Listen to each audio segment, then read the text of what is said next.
오늘부터 살펴볼 이 야고보서 2장은 1장 말씀을 토대로 실천을 위해서 구체적인 내용을 말씀하고 있는 그런 내용입니다. 다시 말씀을 드리면 1장 말씀이 이론이라고 한다면 2장 말씀은 실천 혹은 실습, 적용이라고 하면 좋을 것 같습니다.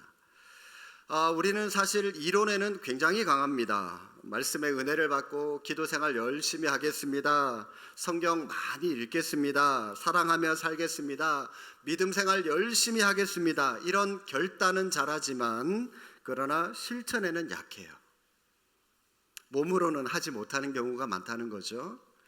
언제 어떻게 기도하겠습니까? 말씀은 언제 얼마나 읽겠습니까? 누구를 어떻게 사랑하겠습니까? 제가 구체적으로 한번 말씀해 보십시오 하면 머뭇거립니다. 얘기를 좀 잘 못해요. 그래서 제가 제안을 하죠, 역으로. 그러면 아무개님 매일 성경을 10장 읽으십시오. 매일 30분 이상씩 기도하십시오. 그러면 목사님 바쁜데요. 바쁘다고 핑계를 댑니다. 은혜 받고 나서 열심히 전도하자라고 하는 말을 듣게 되면 아멘 하면서 당장이라도 뛰어나갔듯이 대답을 하지만 막상 그러면 전도하러 갑시다. 그러면 또 슬그머니 뒤로 빠집니다. 이제는 여러분 이론이 아닌 실천을 해야 할 때입니다. 우리를 변화시키는 것은 이론이 아니라 알고 있는 것이 아니라 실천할 때입니다. 우리의 손과 우리의 발로 하나의 이 작은 변화로 실천하며 나아갈 때 위대한 변화로의 첫걸음이 시작이 되는 것입니다. 그 실천으로 가장 기본적인 실천에 대해서 오늘 본문이 우리에게 말씀을 하고 있는데 1절 말씀 한번 보실까요? 내 형제들아 영광의 주 곧 우리 주 예수 그리스도에 대한 믿음을 너희가 가졌으니 사람을 뭐하지 말라?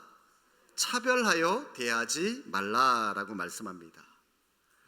오늘 말씀에서 우리가 실천해야 될 첫 번째 덕목, 바로 사람을 차별하여 대하지 말라라고 말씀하면서 차별 대우하에 대한 구체적인 예에 대해서 말씀하고 있습니다. 야고보는 우선 교회에 들어오는 사람들의 외모와 차림새를 보고 그들을 대하는 태도가 다르다라고 하는 것을 지적을 합니다. 2절 말씀에 보시면 만일 너희 회당에 금가락지를 끼고 아름다운 옷을 입은 사람이 들어오면 사람들이 어떻게 반응합니까? 아름다운 옷을 입은 것을 보고 저 사람 부자겠구나. 그러니 눈빛부터 달라지죠. 그러면서 어떻게 얘기를 합니까? 빨리 와서 내 옆에 와서 앉으십시오. 기꺼이 그 사람을 환영하면서 대우하지만, 그런데 여러분 하반절 말씀, 남루한 옷을 입은 가난한 사람이 들어오면 어떻게 말합니까? 거기 서 있든지 아니면 발판 위에 앉아 있든지 그냥 당신 마음대로 하십시오. 한마디로 무시한다는 거죠. 그렇게 해서는 안 된다라고 하는 예를 들어 말씀을 하는데, 이렇게 하는 것이 4절 말씀에 서로 차별하며 악한 생각으로 판단하는 자의 태도가 된다라고 말씀을 하는 겁니다. 성도 여러분, 이 이야기를 여러분 자신에게도 그대로 적용해 보시기를 바랍니다. 만약 지금 우리가 예배를 드리고 있는데 뒷문을 열고 여러분 누구 좋아하십니까? 개그맨 유재석 씨나 아니면 요즘 우리 어머님들 임영웅 같은 그런 유명한 가수들 좋아하시죠? 그런 가수가 우리 본당 안으로 지금 들어와요. 그러면 여러분 어떻게 반응합니까? 야, 저런 유명한 연예인이 우리 교회에 와서 빨리 내 옆에 와서 앉으십시오. 환영하겠죠, 여러분. 두 팔 벌려서 그분들을 환영할 겁니다. 그런데 만약 지금 노숙자가 들어왔습니다. 어떻게 대할까요? 냄새나. 저리 가. 내 옆에 앉으려 그러면 여러분이 오히려 책 들고 다른 데 가서 앉겠죠. 똑같은 마음으로 연예인을 대하든 노숙자를 대하든 똑같은 마음으로 대할 수가 없다는 겁니다. 아무래도 여러분 우리는 다르게 반응을 할 수밖에 없는데, 그런데 여러분 지금 이 야고보가 말하고 있는 차별 대우가 벌어지고 있는 이 현장, 이 장소가 지금 어디입니까? 2절 말씀 한 번 더 보십시오. 만일 너희 회당이 여러분 오늘로 치면 교회를 말하는 겁니다. 야고보가 지금 세상에서 일어나는 차별 대우를 말하고 있는 것이 아닙니다. 교회, 오늘로 치면 교회인데 교회라고 하는 곳은 분명히 세상과 구별되어야 하는 곳이 아닙니까? 지금 교회 안으로 들어오고 있는 많은 사람들이 어쩌면 세상에서 이미 차별 대우를 받고 이제는 하나님이 집이라고 생각하는 이 교회, 이곳에서 평등한 대우를 기대하며 이곳으로 들어오고 있을지도 모릅니다. 그런데 이곳에서조차도 차별 대우를 받는다면 그들이 이곳을 하나님의 집이라고, 하나님의 사랑이 있는 곳이라고 느낄까요? 그래서 야고보는 세상과 다름없이 차별 대우하는 것이 악한 생각이며 교회에서만큼은 차별 대우하지 말라라고 강하게 우리에게 말씀하고 있는 것입니다. 사실 우리는 차별 대우해서는 안 된다는 것을 알면서도 우리는 알게 모르게 차별 대우를 하면서 살아가고 있습니다. 너무나도 익숙해져 있습니다. 그래서 우리가 차별 대우하고 있다는 사실조차도 모르면서 우리가 살아가고 있는지도 모릅니다만은 우리는 왜 이렇게 익숙해져 있을 만큼 다른 사람을 우리는 차별하며 살아갈 수밖에 없는 것일까요? 여러 가지 이유가 있겠지만 첫 번째는 이 물질적인 세계관에 우리가 사로잡혀 살아가고 있기 때문입니다. 미국의 리더십 전문가인 웨인 코데이로 목사님이라고 하는 분이 계신데 그분이 태도를 바꾸면 성공이 보인다라고 하는 책을 썼습니다. 태도를 바꾸면 성공이 보인다. 그 책 안에 보면 이런 이야기가 실려 있습니다. 어떤 한 사람이, 미국입니다. 어떤 한 사람이 교회에 와서 목사님을 찾습니다. 왕초 만날 수 있습니까? 왕초. 아니 왜 일요일 아침마다 저 앞에 서서 계속 떠들어대는 사람 있잖아요. 그 사람에게 할 이야기가 있어서 제가 좀 찾고 있으니까 좀 만나게 해 주십시오. 그렇게 얘기를 하니까 사무실 직원이 정색을 하면서 교회에서는 그러한 무례한 말을 쓰시면 안 됩니다. 목사님이라고 해야지요. 왕초가 뭡니까? 왕초가. 그러자 그 사람이 얘기를 합니다. 죄송합니다. 제가 무시하려고, 무례하려고 해서 무례하게 하려고 했던 것은 아닙니다. 제가 잘 몰라서 그렇게 말을 했던 건데 나는 지금 가축 한 떼를 팔았습니다. 그 중에 10만 불을 이 교회에다가 기부할까 싶어서 제가 들린 겁니다. 그러자 그 말이 끝나기가 무섭게 그 사무실 직원이 그 사람에게 활짝 웃으면서 이렇게 말합니다. 잠깐만 기다려주세요. 제가 당장 가서 왕초 불러오겠습니다. 여러분, 이 이야기는 한 교회 사무실 직원이 겪은 해프닝이 아닙니다. 어쩌면 오늘날 교회의 많은 교회들의 치부라고 할 수도 있습니다. 이것이 바로 교회 내 안에서 일어나고 있는 차별 대우를 적나라하게 보여주고 있는 이야기 아닙니까? 물질적인 세계관이 교회 안에도 고스란히 판단의 기준이 되고 있습니다. 어떠한 죄를, 나쁜 일을 저질러도 돈이 있으면 다 용서가 돼요. 부정도 이해가 되고 악행도 미화가 됩니다. 그런데 여러분, 이런 일들이 교회 안에서 일어나고 있다는 겁니다. 물질적인 세계관이 교회를 지배하게 해서는 안 됩니다. 교회는 물질의 노예가 되게 해서는 안 됩니다. 교회가 교회되게 하기 위해서는 물질로부터 자유해야 됩니다. 물질 만능주의, 우리 한국교회가 회개해야 할 큰 과제라고 하는 그런 생각이 듭니다.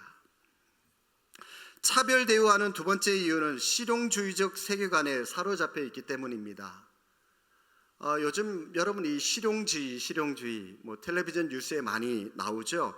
실용주의 세계관이라고 하는 것은 사람을 판단함에 있어서 그 사람의 인격, 그 사람의 가치관, 그 사람의 믿음이 아니라 그 사람의 능력을 기준으로 삼는 것을 말하는 것인데 요즘 현 정부에서도 장관이나 차관 인선하는 데 있어서 어떤 이념이라든지 당이라든지 이런 것들 차원을 넘어서서 실용주의로 어떤 한 사람의 능력 위주로 사람을 세우겠다라고 해서 많이들 세우곤 하는데 세상에서는 그럴 수 있습니다.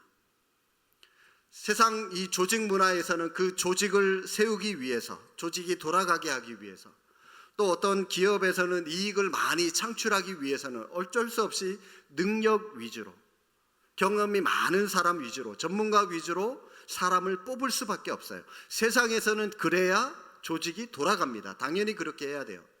그런데 여러분, 교회에서만큼은 능력 위주로 사람을 뽑아서는 안 됩니다.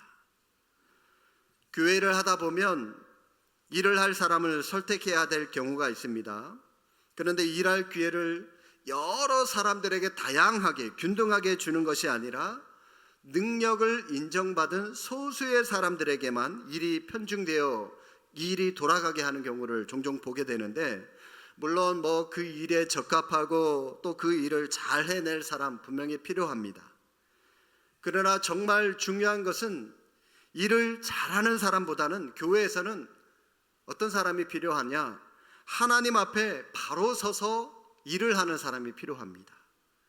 일을 잘하는 사람보다 하나님이 기쁘시게 일을 하는 사람, 다른 말로 하면 자원해서 일을 하는 사람, 기쁨으로 일을 할 줄 아는 사람, 누가 일을 시켜서 하는 거 아닙니다. 자기가 기뻐서, 자기가 보람이 있어서 스스로가 자원해서 기쁨으로 그 일을 감당하는 사람, 그런 사람이 교회에서는 필요하다라고 하는 겁니다. 우리 교회도 가만히 보면 일꾼들이 참 많습니다. 그런데 일 잘하는 사람만 능력 위주로 일꾼이 선택된다면 이곳은 세상과 별반 다를 것이 없습니다. 비록 여러분 노래를 좀 잘 못 불러도 얼마든지 찬양대 할 수 있습니다. 찬양팀 할 수 있습니다. 여러분 못 부르셔도 괜찮아요. 지금 우리 2부 호산나 찬양대원들 뽑고 있지 않습니까? 많이 좀 지원하십시오. 은퇴하셔도 상관없어요.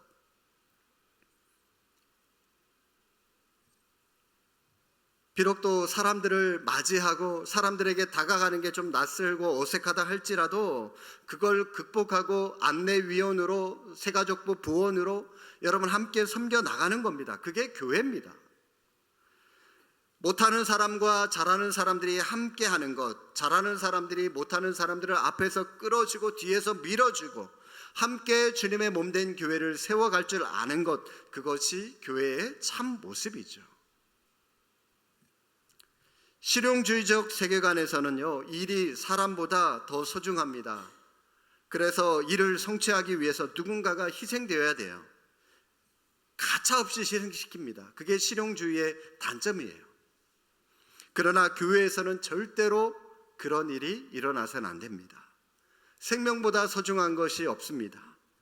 사회에서는, 세상에서는 일 못하는 사람 도태시킬지라도 교회에서는 그런 사람이 있다면 오히려 그런 사람을 품고 함께 가야 되는 것이죠.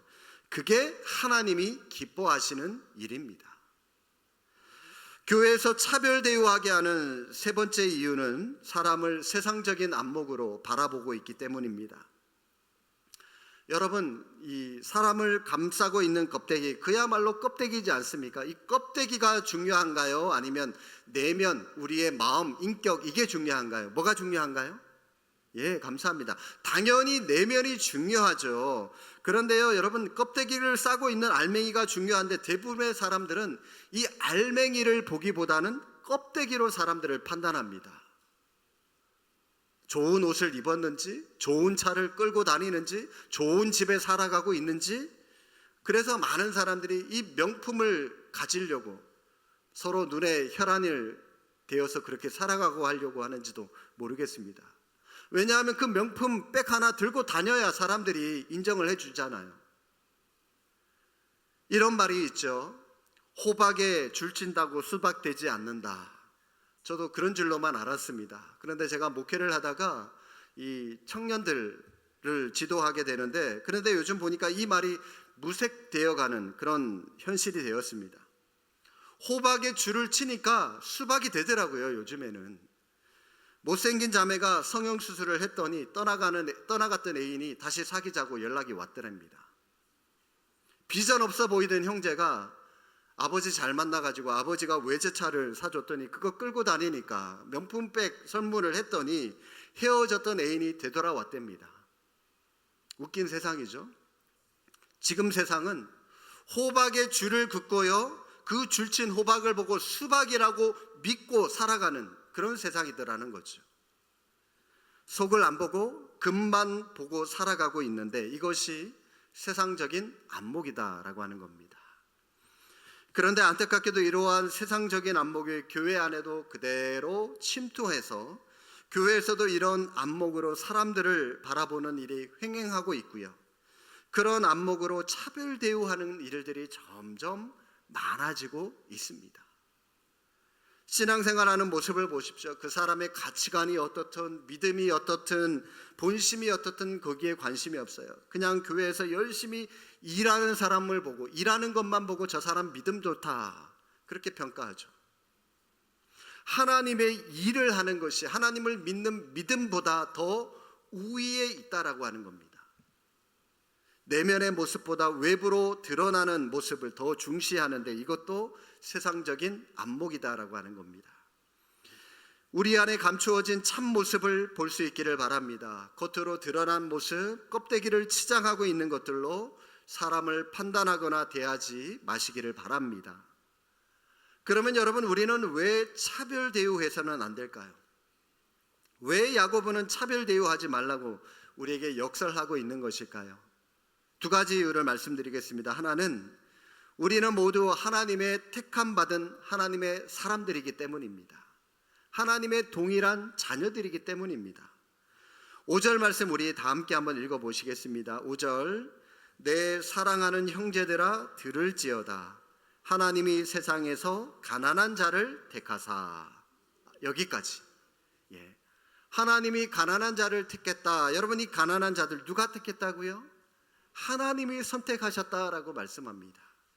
하나님이 택하신 자를 우리가 차별 대우하는 것은 결국 그 사람을 선택하신 하나님을 차별 대우하는 것이기 때문에 하나님을 모독하는 것과 마찬가지라는 겁니다. 하나님의 선택에 대한 거부의 모습이기 때문이죠. 하나님이 나를 선택하신 것처럼 가난한 자들도 선택하셨습니다. 그 사실을 우리가 인정하셔야 됩니다.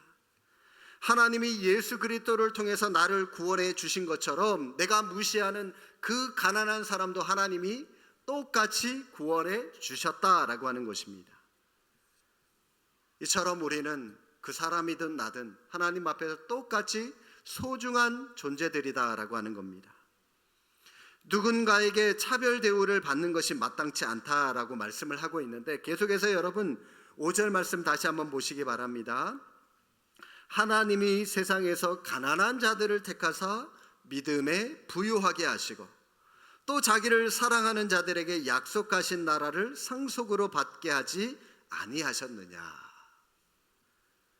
우리가 업신여기고 있는 저 가난한 자도 하나님의 자녀, 똑같은 자녀일 뿐만이 아니라 하나님이 약속하신 그 천국을 똑같이 받을 수 있는 상속자가 되게 하셨다라고 말씀을 하고 있습니다.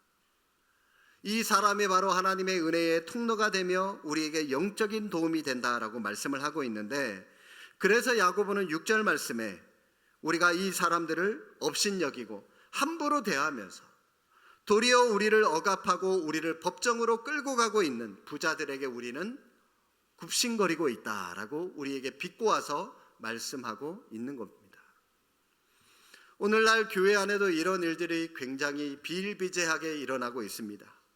세상적으로 성공한 명사들이 교회 안에 옵니다. 어떤 정치인들, 어떤 연예인들이 교회에 오면 교회는요 그 사람에게 똑같은 성도로서 대우를 해주고 맞아줘야 되는데 사회적인 신분에 걸맞게 그 사람에게 어떤 특별 대우를 교회가 정성껏 해주는 것 같아요. 좀 어떤 차별 대우라고 할 수가 있죠. 그것도요. 사실 작년에 그 22대 국회의원을 우리가 선거할 때 모 후보의 비서실에서 제 연락처를 어떻게 알았는지 저한테 연락이 왔습니다.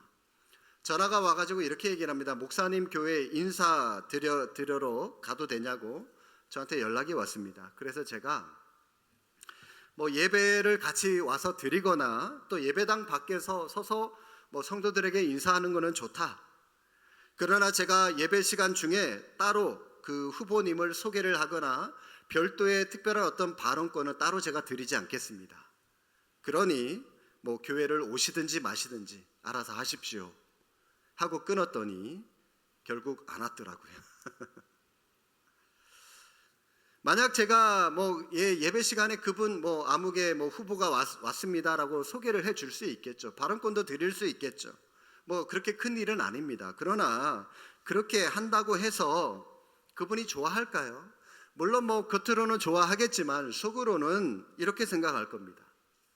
교회라고 해서 좀 다를 줄 알았더니 별거 없네. 내 이름 석자에 내가 가지고 있는 사회적인 지위에 저렇게 쩔쩔매고 있다니. 그러면서 교회의 권위를 오히려 무시할 겁니다. 그런데 여러분, 이 사실을 모르고 실수하고 있는 한국 교회가 얼마나 많이 있는지 몰라요. 조금 사회적으로 권위 있고 명예가 있고 조금 높은 사람이 오면 특별 대우하는 것들을 제가 많이 봤거든요. 아무리 유명한 사람이라고 할지라도 교회 안에서는 똑같은 성도로 똑같이 대해야 한다는 겁니다. 차별 대우해서는 안 되는 또 다른 이유는 내 이웃 사랑하기를 내 몸과 같이 하라고 말씀하셨기 때문입니다. 우리 8절 말씀 함께 한번 읽어보시겠습니다. 너희가 만일 성경에 기록된 대로 내 이웃 사랑하기를 내 몸과 같이 하라 하신 최고의 법을 지키면 잘하는 것이거니와. 세상에서 제일 하기 힘든 것이 이웃 사랑인 것 같아요. 차라리 나와 직접적인 상관없이 멀리 떨어져 있는 사람을 사랑하라고 한다면 오히려 그게 더 쉬운 것 같습니다. 예를 들어 여러분, 어떤 일에 비협조적인 순원들이 혹 있지 않습니까? 한번 있다고 생각을 해보십시오. 그 사람이 다른 순에 속한 순원이라면 그 사람이 좀 비협조적이더라도 그럴 만한 이유가 있나 보다라고 너그러이 우리는 이해할 수 있습니다. 그런데 여러분, 그 사람이 같은 순의 순원이라면 이해하는 게 쉽지 않아요. 무슨 일만 했다 그러면 태클 걸고, 무슨 일만 했다 그러면 비협조적이고, 무슨 일만 했다 그러면 늘 핑계대면서 요리조리 빠져나가는 사람, 뺀질거리는 사람이 있죠. 은근히 얄미워요, 그런 사람이 있으면. 똑같은 행동을 해도요, 친구 동생이 하면 예뻐 보이고 귀여워 보이지만 내 동생이 하면 은근히 얄미워 보이지 않습니까? 그런 것과 마찬가지인 것 같은데, 가까이 있는 사람, 사랑해야 할 사람을 사랑하는 일, 생각만큼 쉽지 않은 것 같습니다. 그런데 여러분, 사랑은 바로 내 옆에서부터 시작하는 것입니다. 그것이 바로 하나님이 원하시는 겁니다. 야고보서 9절 이렇게 말씀합니다. 만일 너희가 사람을 차별하여 대하면 죄를 짓는 것이니 율법이 너희를 범법자로 정죄하리라. 그러면서 강하게 사랑에 대해서 강조하고 있는 것입니다. 어쩌면 이 시대를 살아가고 있는 우리 모두가 이 집단 체면에 걸려 있는지도 모르겠습니다. 날씬하고 가름한 그런 얼굴을 가진 여인이 아름다운 미인이라고 생각이 드십니까? 여러분, 그러면 우리는 이 집단 체면에 걸렸다고 생각하셔도 됩니다. 사실 오늘날 이 현대인들처럼 날씬하고 갸름한 미인의 그 여인이 미인의 기준이 된 건 사실 이 100년도 채 되지 않습니다. 그 전까지만 하더라도 얼굴이 좀 동글동글하고 외모도 이 몸집도 좀 있는 이 풍부한 그런 풍만한 몸매를 가진 여인이 미인의 기준이 되었었습니다. 동양 미인의 대명사로 잘 알려진 이 양귀비. 양귀비도 얼마나 풍만한 그런 몸매의 소유자인지 여러분 잘 모르셨죠? 조금 뚱뚱해요. 왕비를 간택할 때도요, 날씬하고 가냘픈 여자는 예선에서 아예 탈락할 정도였습니다. 아마도 다산에 대한 기원으로 더욱더 이 몸매가 좀 풍성한 그런 풍만한 몸매를 가진 그런 여인을 뽑았던 것 같은데, 그런데 어느 때부턴가 저는 그게 이 매스컴의 영향인 것 같아요. 옛날에 제가 어렸을 때까지만 하더라도 미스코리아라고 해서 수영복 입고 나온 그런 여인들이 심사를 하고 그런 일들이 텔레비전에 그대로 나오지 않았습니까? 요즘에는 여성이 상품화된다라고 해서 그걸 반대하는 그런 일들 때문에 대놓고 텔레비전에 나오지는 않지만, 아무래도 이러한 매스컴의 영향 때문에 사람들이 날씬함이 이 아름다움의 필수 조건이 되었고요, 우리는 날씬함을 동경하는 그런 집단 체면에 빠지고, 그래서 우리도 알게 모르게 그런 사회 가운데 익숙해져서 살아가고 있다는 겁니다. 교회 생활도 마찬가지입니다. 조용히 하나님을 묵상하고 하나님을 사랑하는 것보다는 이 일 저 일 그냥 분주하게 쫓아다니면서 열심을 내는 사람이 믿음 좋은 사람이라고 많은 사람들이 생각하는 그런 집단 체면에 빠져 있는 겁니다. 우리는 나보다 나은 사람 앞에서는 왠지 주눅이 들고 나보다 못한 사람 앞에서는 나도 모르게 어깨에 힘을 주면서 살아갑니다. 이게 여러분 바로 차별 대우하는 거 아닙니까? 그렇게 하려고 해서 하는 것이 아니라 나도 모르게 저절로 그렇게 돼요. 왜요? 집단 체면에 걸려 있기 때문에. 집단 체면에 걸린 내 관점으로 상대방을 바라보고 있기 때문입니다. 성도 여러분, 우리는 이제 이 집단 체면으로부터 풀려야 됩니다. 세상의 관점, 내 관점이 아니라 예수 그리스도의 십자가의 관점으로 서로를 볼 수 있도록 이 집단 체면에서 벗어나야 됩니다. 그렇게 되지 않으면 우리는 계속해서 서로를 차별 대우할 수밖에 없기 때문입니다. 지금 내가 은근히 무시하거나 미워하는 사람이 있습니까?